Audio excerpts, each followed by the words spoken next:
All right, we are live. Hey, everyone.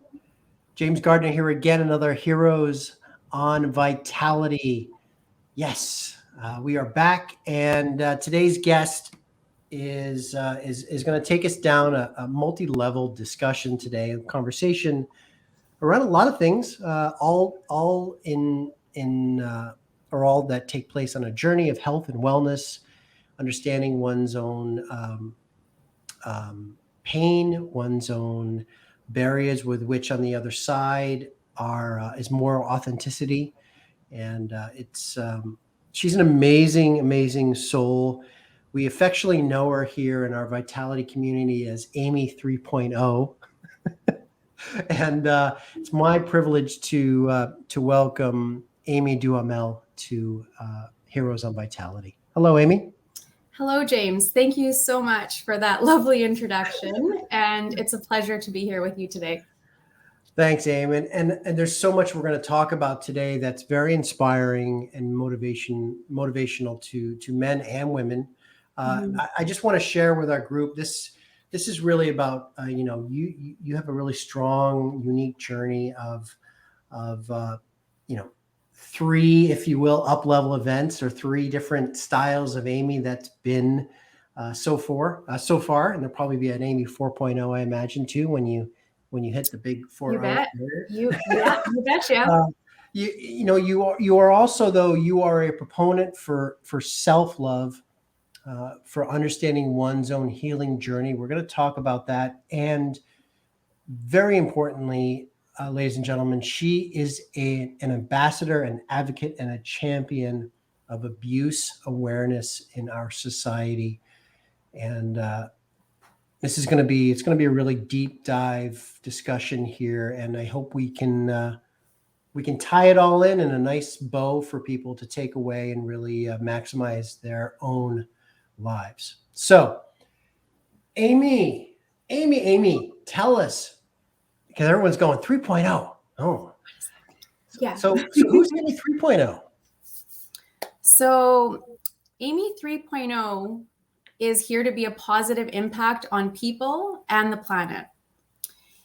And she is incredibly grateful to be here today having this conversation with you, incredibly grateful to be alive, incredibly grateful to have warmth and food and shelter and have an amazing community in the Lower Mainland here. So lots to be grateful for, definitely. And if there is anything that 3.0 could achieve before launching 4.0, there's always goals, right? So everything's kind of been about learning and teaching up until this point. And I feel that the best chapter, of my life, like I'm in it right now. And this is the happiest I've ever been. So I'm excited for all the good things to come. Which is amazing because as we're gonna share, I mean, this has also been a very challenging stage of your life to stand in happiness and joy. So before, we'll work our way up there. So obviously the 3.0, we alluded to the fact that it's built around our decades on this planet, but also for you though, it really is shedding of skin. It's not just shedding of an age bracket for you. So maybe take us back to that first Amy that showed up, and what transpired, because every evolution there's a cause and effect, right? So a 2.0 happened because of some of the things that you went through in your initial, Amy that was here. So let's talk about that. Yeah, definitely. So, to start off with, it took, and everything, this is my story and these are my opinions of how I've gone through this. And I'm in no means saying that anyone should do the exact same thing that I did, but this is what worked for me. And to get to this point where I am now, I had to look very deep within myself. So to take us back to 1.0, those were my teenage years. And I am Indo-Canadian, and growing up in this generation was a cultural conflict at times. And dealing with, the hardships of being a teenager, which is really hard. And I can't even imagine what it's like now with cell phones and social media, because I didn't have a cell phone until after high school. So it's totally different now. I can't even imagine what kids go through, but being a teenager and just dealing with teenage years is hard enough as it is. And I had cultural conflict, added on top of that. So when I look back at 1.0, that Amy was very sad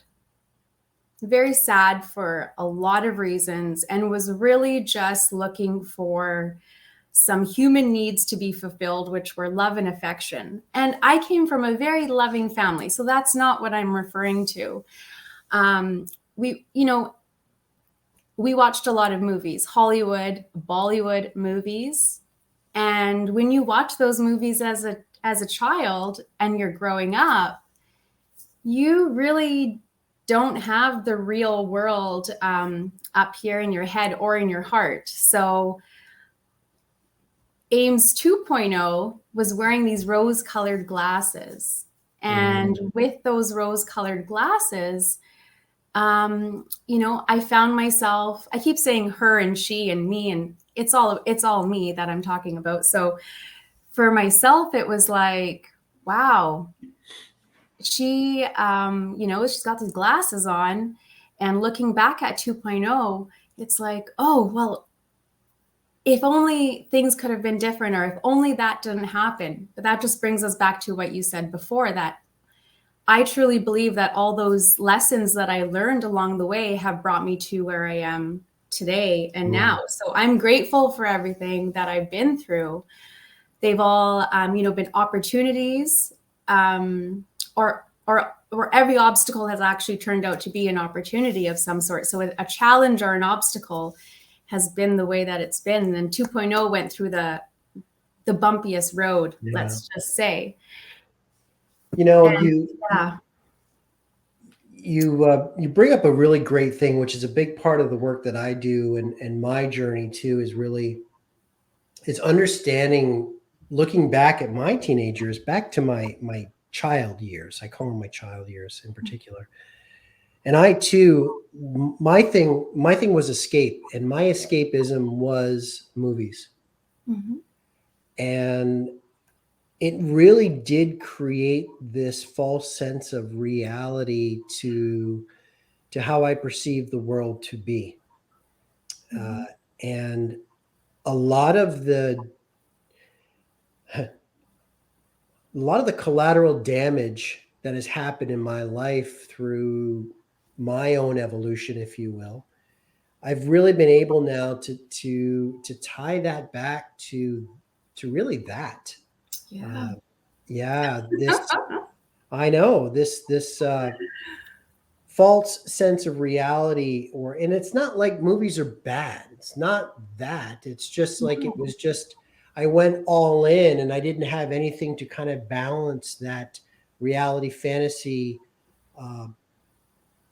harmony that I think needs to be there for a healthy kind of growth into the years where we start to go out into adulthood and make decisions. And I was making decisions off of this false sense of reality that I created for myself, if you will. Exactly. I couldn't have said it better myself. Yeah, that's exactly how it was for me as well. And it's almost like, in school, like there's like, what teachings do we have around us except for we know what we know? So if that's what we believe to be true. So when I was, seeking this love and affection, it wasn't a Hollywood or Bollywood like prince that came upon me. Like, I found myself going into some dark areas just because I felt I was very vulnerable. And it was, very, very a very hard time actually now that I'm laughing a little bit because I'm thinking about Runaway Bride. So like Runaway Bride, like Julia Roberts, I love Julia Roberts. So when she can't decide what type of eggs she likes in that movie, do you know what I'm talking about? Mm-hmm. Okay. So that hit me really hard when I saw that. And I was like, oh, I don't even know. Yeah. What does Amy like? And that was a huge eye opener. So coming back to 3.0, that's one of the things that when I started this journey of 3.0, I had to find something within myself that the love and affection, I had to give that to myself. Mm. So coming from a childhood where perhaps I didn't feel self-worth or self-love, I had to create that and really look deep within. So about 8 years ago, when this 3.0 journey started for me, you know, I love dancing and I love music. I love music and laughing and smiling and feeling joy. So what truly makes you happy? So for me, when this journey started, I knew that I had to invest in myself. So I knew I had to find those resources. I knew I needed to research. So like self-development research, what can I do to learn about what Amy likes and what Amy loves? And to start it off, I'm not going to lie, I went to Vegas and went to a 3-day music festival called Electric Daisy Carnival. And it changed my life. The community that I encountered there reminded me that there is still compassion in the world. After 2.0's toxic, darkness, that was my light. And the community that I'm referring to, they're lovers of music, but so much more, lovers of people and having peace and unity and respect and all these fundamentals that I really truly thought were just gone. Like I was at rock bottom. So 2.9 version, that is a rock bottom. So for 3.0, I saw this light in Vegas and it was like, oh my gosh. And what I mean by that is like, if you bent down to tie your shoe, you would have 3 people stop and ask, are you okay? Or if you were sitting by yourself somewhere or waiting, I was waiting for my friend, she was in the restroom. Someone came up to me, are you okay? Are you alone? Do you want us to wait with you? Like, are you lost? And it just like the loving kindness that I experienced there sparked something inside of me. And it reminded me who I really am. So the dark times of 2.0, those were things that just happened to me. They didn't define who I was as a person. They happen to you. As we know, everything happens for us, not to us. And the light that you encountered in Vegas, for example, that 3-day weekend or the 3-day getaway rather, it was also very bright because of the darkness that you were in your 20s. And I think we should, if we can, let's expand on that a little bit because you talked about your teen years. You set up the journey of, you had this false perceived sense of reality, if you will, and you wanted to be loved and needed and dying for attention. And that then, I'm assuming, kind of was a catalyst for you to make unserving choices in terms of relationships or whatnot. Yeah, and I know I haven't really. I'm avoiding 2.0. Can you tell? Yeah, my job is to dig at it. Yeah, let's dig. Let's get in there. Get in there. So 2.0, it was a time where I had finished. So I'm a registered dental hygienist, and I had finished my schooling in my early 20s, and it was I had just fallen in love, and deeply in love. And that relationship was what I would call my first adult, relationship, where you see a future with the person, getting engaged and married and spending the rest of your lives together. So it didn't quite turn out like the fairy tale that I thought it was going to be.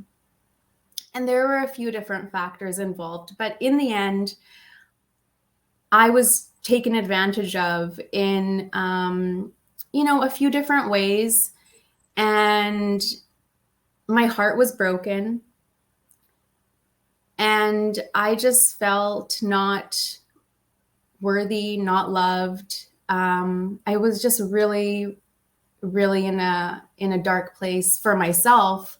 I basically felt rejected. It was just the type of situation where it wasn't something we both agreed upon. It was kind of like some other factors occurred and decisions were made the way they were. So in the end, I was the one with the broken heart, and I was very sad.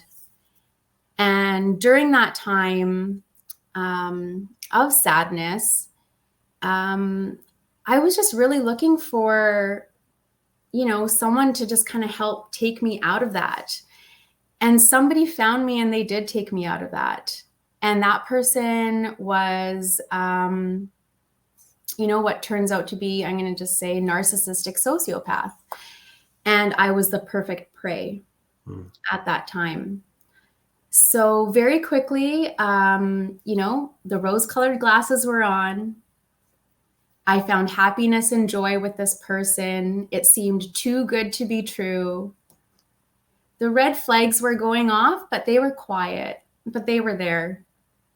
But I chose not to listen to them at that time because it was fun and there was a lot of good things that were happening. Well, it ended up turning into a lot of isolation from my family, and like me being isolated from my friends and family because of this other person, deliberately. And it was a lot of manipulation that would happen. And I never really thought of it as abuse at the time. And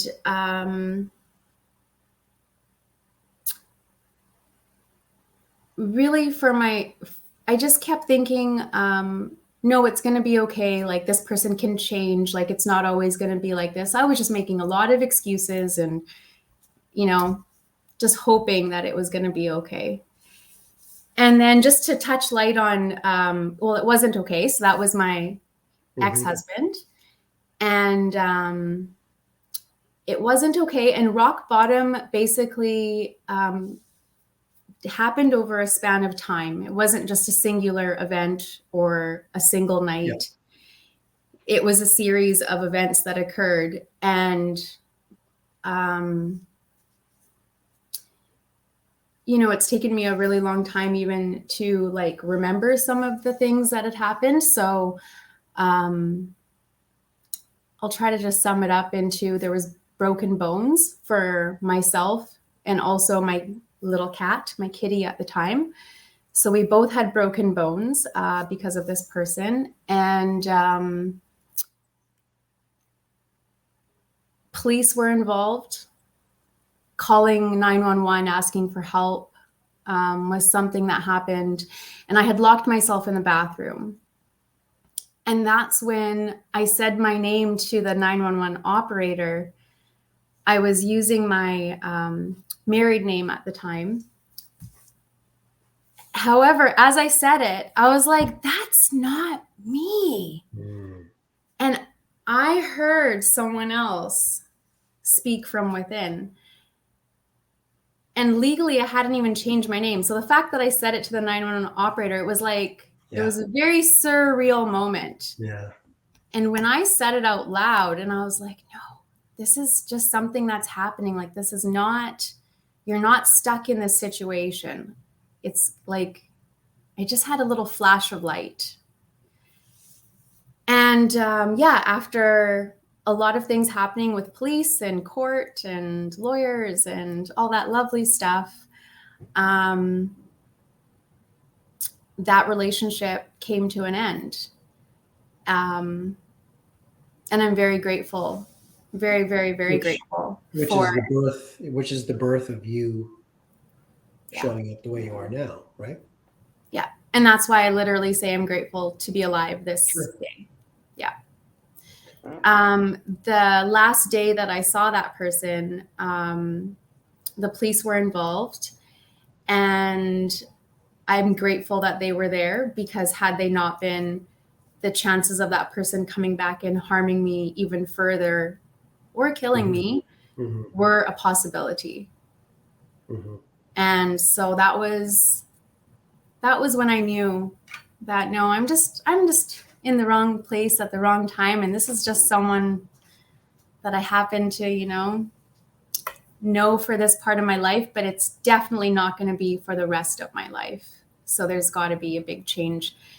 And that's kind of where I just want to call them my earth angels. But I had an amazing team of support, and my family and friends and external, a lot of new people that I met along the way.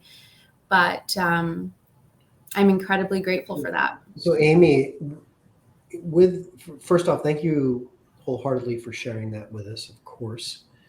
And that also ties into how you're showing up and to be of service in this world now. So can you maybe share with us some of the things that you're currently doing based on what you've just shared? How are you offering support and space for the women that are out there that are going through something similar? Yeah, so I'll just go back a little bit and say that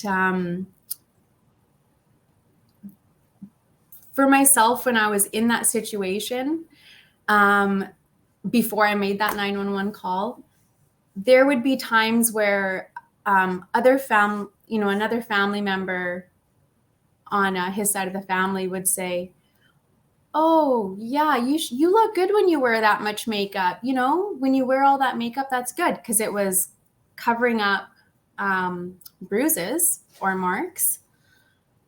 And that's when I knew that no one in my family would ever be okay with this. Like, what's happening in this situation? Nobody that I know in my circle of family or friends would ever make a remark like that. So I just knew I was in a space or in a place that really was not for me. So when I made that decision to end that relationship and to leave that environment, I had what I call my earth angels, and they were able to help me with things like victim services, with the RCMP and other resources. I had an author who writes books on healthy relationships reach out to me.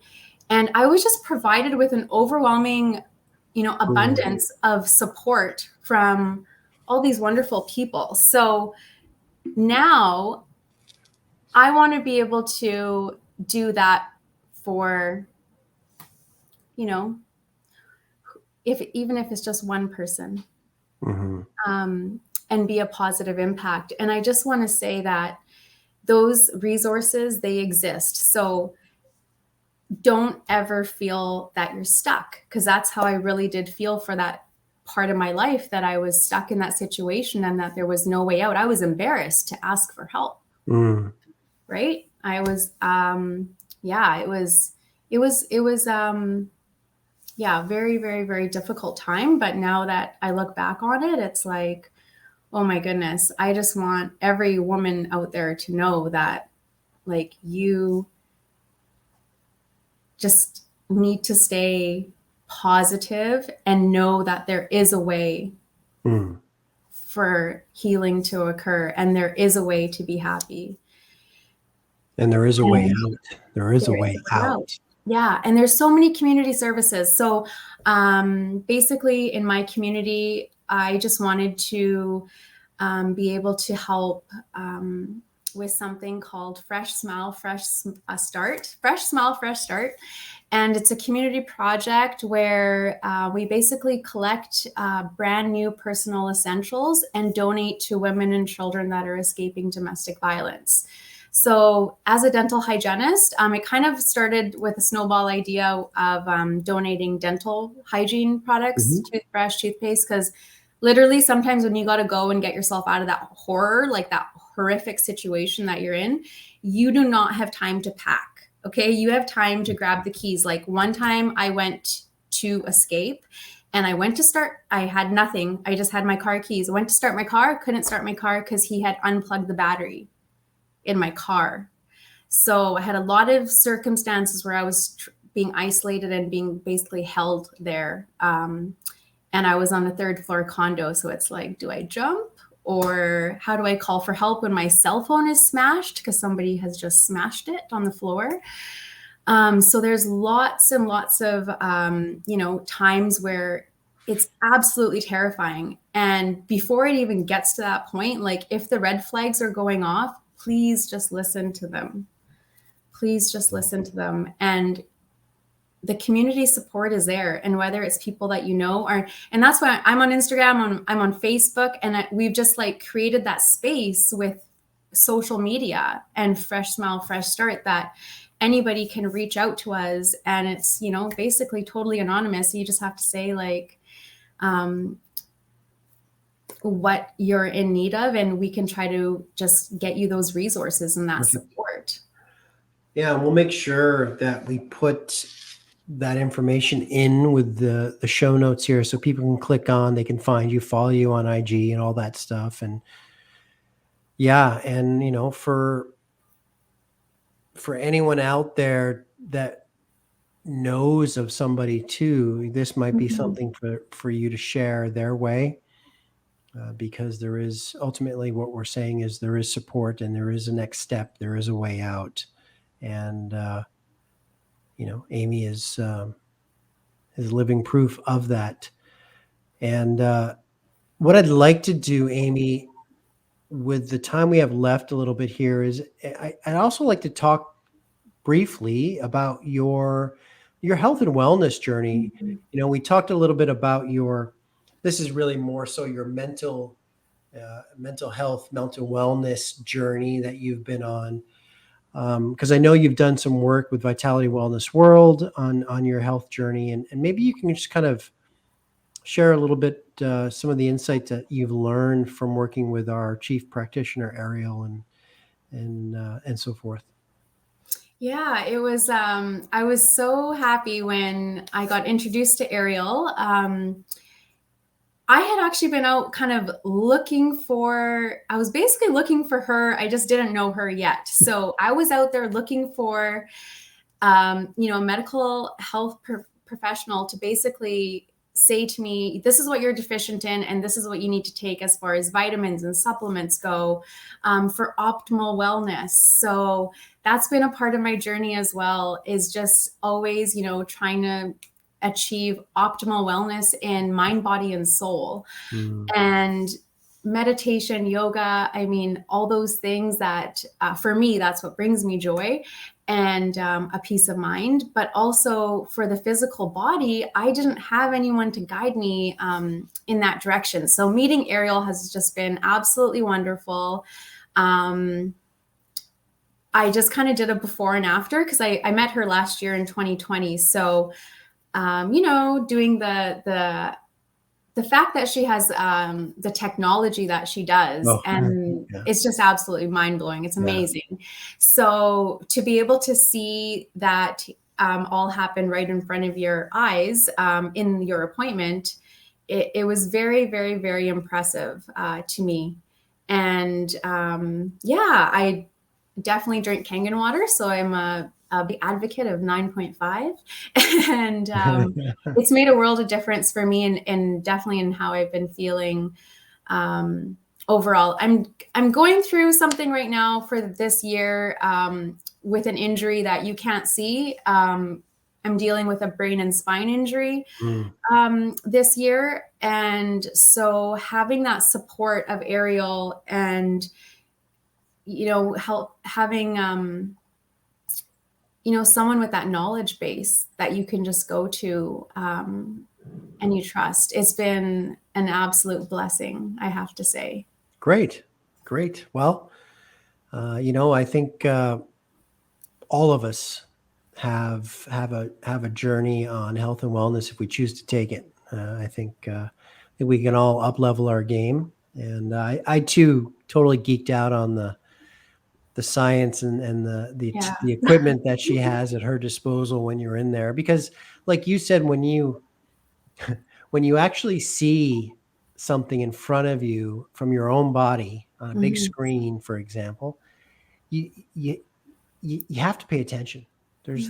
There's no other story you can really fabricate to kind of say, Mhm. well, no, there is no well. Unless she swaps the slides, right? And then it's like, is that your blood or is Oh, I that know. my blood? She's like doing one of these behind her back.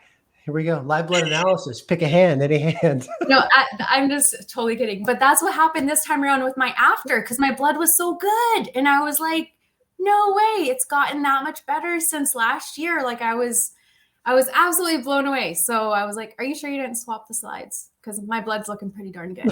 It's looking pretty good, pretty free flowing there. Nice work. Yeah, Nice totally. work. Well, Amy, first and foremost, again, thank you. Thank you for kind of sharing a little insight into your journey, and just kind of, that's what these conversations are about, is we all have a story. We all have our own ups and downs and pitfalls and collateral damage and rebirths, if you will. And that's what life is. And I think acknowledging that and seeking to strive to that, or striving to that next 4.0, that next version, because we know that, hey, we owe it to ourselves to get better and better and better, and be more authentic and stand in our truth, and these things that I talk about a lot in my work. I think you've shared a lot of ownership today, which is a powerful thing over the path that you've tread, and to who you are today. What I would love for you to take us out on is, what can we what can we look forward to for a 4.0? What's next on the horizon for Amy? What do you envision her to be 2 years removed? I did the math, by the way. Well, really, the sky's the limit. And the world that I surround myself in is the world of extraordinary. So anything is possible. But definitely some exciting things, because, I feel it in my bones. Like, I feel the energy. And I just know that after going through everything that I've gone through, and this environment that I've surrounded myself with now, all I see for myself is, positive, loving, kindness, and just lots and lots of love. Lots and lots. And that starts here. And that starts here. Yeah. So if I was just to end it by saying anything, like, my motto is always just to keep your head up, keep going with your heart full, laugh lots, and just know that there is a way. Beautiful. Amazing. There it is, ladies and gentlemen. Lead with love. Lead with love, gratitude, self-love, high frequency, and surround yourself with some high vibe tribe people. That's all we can do. Right? You're the MVP.